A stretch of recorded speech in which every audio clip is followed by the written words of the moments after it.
Hello, it's the first week of October here in Brisbane. My name is Max Freeman.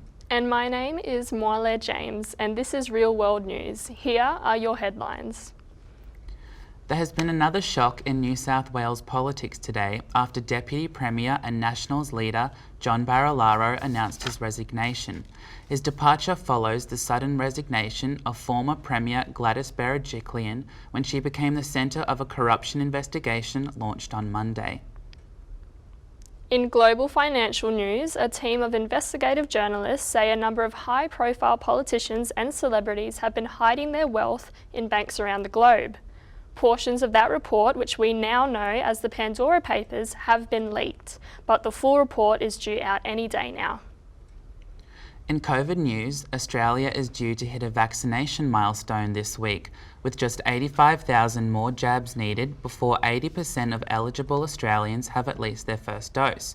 Almost 4 million people have received jabs in the past fortnight. In related news, QUT professor Lydia Moroska has been named one of the world's 100 most influential people by Time magazine.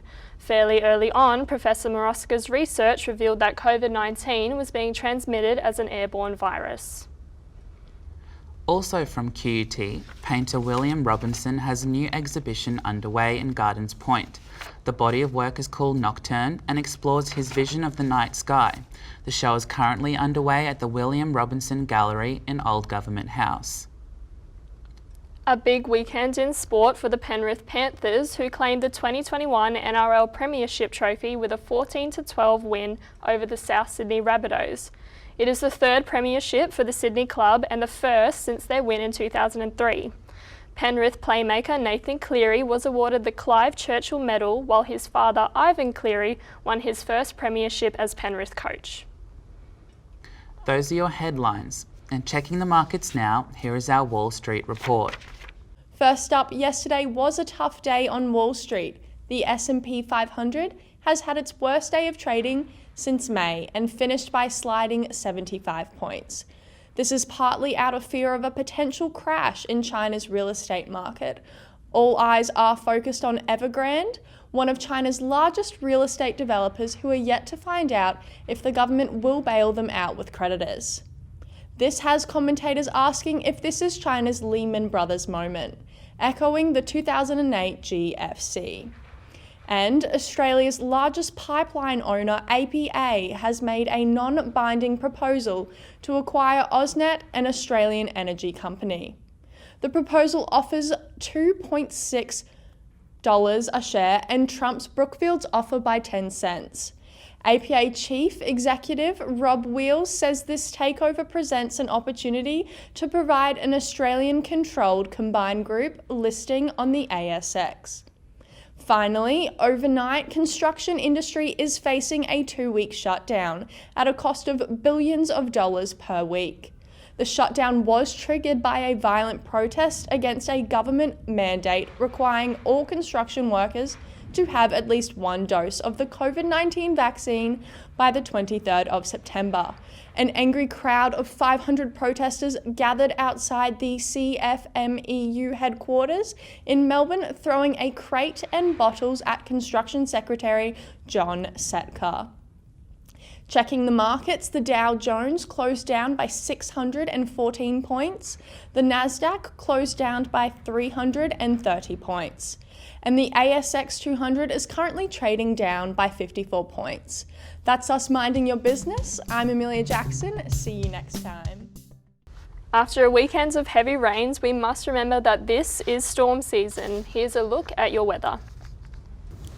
Hello Brisbane, let's get started with the national weather today.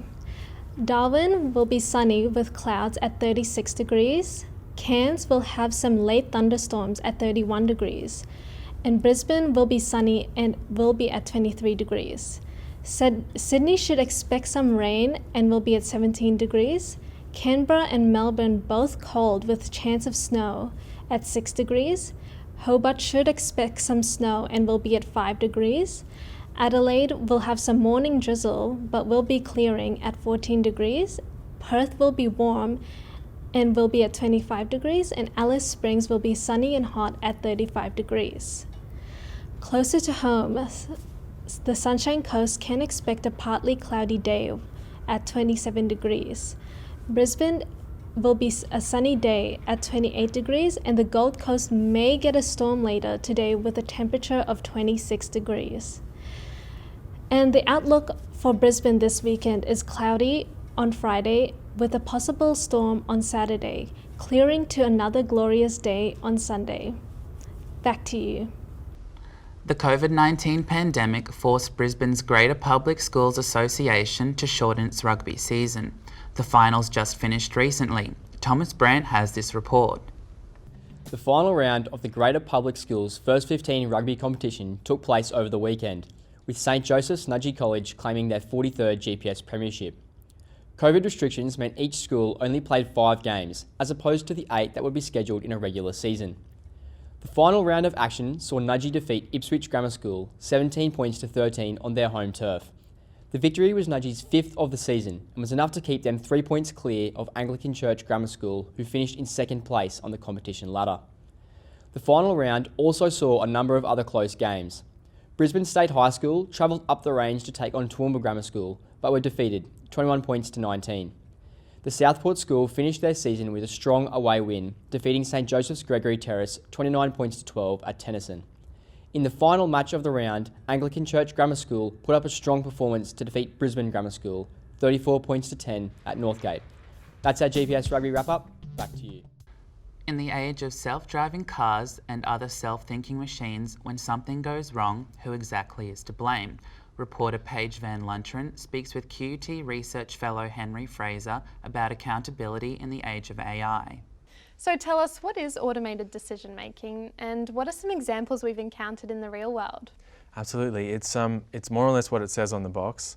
It's either making a whole decision using a computer or some sort of automated means, or participating in a decision made by humans, using a computer somewhere along the line. Examples, you're probably most familiar with the kinds of automated decision making in the online environment. So when you type a query into a search engine like Google, Google has an algorithm that decides how to rank the results to that search query. That's an automated decision deciding how to present the information. It's a complicated algorithm. Another example you might be familiar with is if you're on Netflix and you get, there's a section there that says recommended for you. Well, it's not like an individual person has gone and recommended that. They've profiled you based on what you've watched and what other people in a similar demographic have watched and stuck with, and then made a decision as to what to present to you in order to keep you on the app, keep you subscribed. So your research focuses on assessing the risks of AI and attributing responsibility for those risks to someone. Right. Yes. So how do you go about testing whether something is safe and accurate? It's very difficult to attribute responsibility for harms caused by some kinds of autonomous systems. One reason is that the workings of really complex systems are so opaque that even the developers don't necessarily know how the system came to the decision. So working out what went wrong is one problem. That's a difficulty. There's another difficulty in that there are a lot of moving parts. It might not just be one system. It might be a lot of components, lots of different pieces of code, lots of different apps, all within one system, and those have been created by different people. So knowing who's responsible for the thing that went wrong is really tough. And then there's a third element, which is autonomy. The systems are developed using data and they're trained and they are tested, and then they go out into the real world. But if they encounter something that doesn't really match with the training or testing data, there's a chance it might do something unpredictable. And working out who to hold accountable for an act which has been done by a machine that no one really predicted can be difficult, but I think it's possible. So let's take the example of self-driving cars then, if you don't fantastic, mind. Yeah. So once they've passed all the checks and they're out in the real world, how do we attribute who's responsible for those harms that they might cause? Well, yeah, it's a difficult question, and there are a lot of different legal tools that are available to us, and I actually think that what's likely to happen is we'll use a combination of all of them. So, right now with your car, one of the ways that we deal with attributing responsibility, or at least the cost of the harm, is insurance. You pay insurance for third-party, compulsory third-party insurance, and you also have voluntary insurance. Manufacturers also have to get insured for product liability, and product liability is another law that's there. So if there's been some kind of fault in the manufacturing or the development, that might come into play. Or if there's been negligence, someone's really not done the appropriate kind of testing or used the appropriate kind of data or whatever, then there's a way to hold people accountable for having been negligent and not having taken enough care. So my sense is that what will happen is, with automated cars is, there's another layer I should say as well, which is to prevent the harm in the first place, having safety regimes and standards, and those are in the process of developing for different levels of automation. And I think that all the different laws will converge around sort of expectations about how careful you have to be, and then deviations from those expectations will either mean your insurance is voided, or you're liable in product liability, or you're negligent, and so on. So we've got all these legal tools, it's just a matter of making them work. So in saying all of that, do you think the world's ready for this sort of automation? Well, if we're not ready, we better be ready because it's happening everywhere, in every walk of life, from government decision making to smart robots to shaping your online environment and the information you perceive. So yeah, we better catch up. Thank you so much for your time today, Henry. My pleasure. Once again, Dr. Henry Fraser is a researcher here at QUT.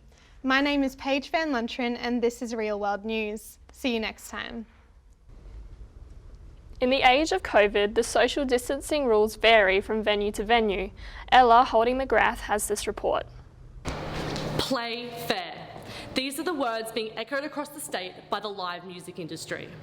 Their calls to action come after strict regulations have been eased for sporting venues, while the entertainment industry still faces comparatively harsh restrictions which are stunting revenue and employment. Currently, sporting events are operating with 100% capacity and little enforced social distancing. Yet, in a move that has confused many, the state government refuses to apply similar loosened COVID restrictions to live music venues. Currently, under the restrictions that are in place by the Queensland Government and the Chief Health Officer, we're about 30% capacity. We're operating in that 1 person, 2 square metre rule. The Palaszczuk government has come under fire for these differing restrictions, with outcry for a scientific explanation ringing loud. I don't think the government understands entirely what it's doing when it comes to its response to the pandemic. The Premier relies on the so-called health advice. If there is health advice that somehow discriminates against the entertainment industry, provide it to us so that you can substantiate these decisions. But respiratory and virology experts say there is a legitimate difference between sporting and music events when considering the spread of the virus. And that difference is singing. There's definitely work out there that says that more forced breath, like with singing, pushes loads more virus out. If you have COVID-19, you're infected with the virus. In a state that's seen such small numbers of cases for consecutive months, however, this explanation isn't enough for the outraged community. And if no changes are made, the live music industry confronts closure of venues and the loss of thousands of jobs. This daunting reality has given rise to a main player in the fight to ease restrictions, the Play Fair petition. It's described as a life or death last chance to support Queensland's music industry. Just an overview of the Play Fair petition is that we don't see the consistency in having 50,000 people at Suncorp Stadium. You don't get dropped in by a drone to your seat. You mingle through bars, you mingle through everything. So we think there's inconsistency there. So if it's a risk, what you wouldn't do Suncorp. Some suggest Queensland should adopt other states' approaches, and industry workers are keen to implement changes that can ensure the safety of patrons while still allowing for larger capacities. However, while the state government remains largely silent regarding the issue, the future of the live music industry remains unsure.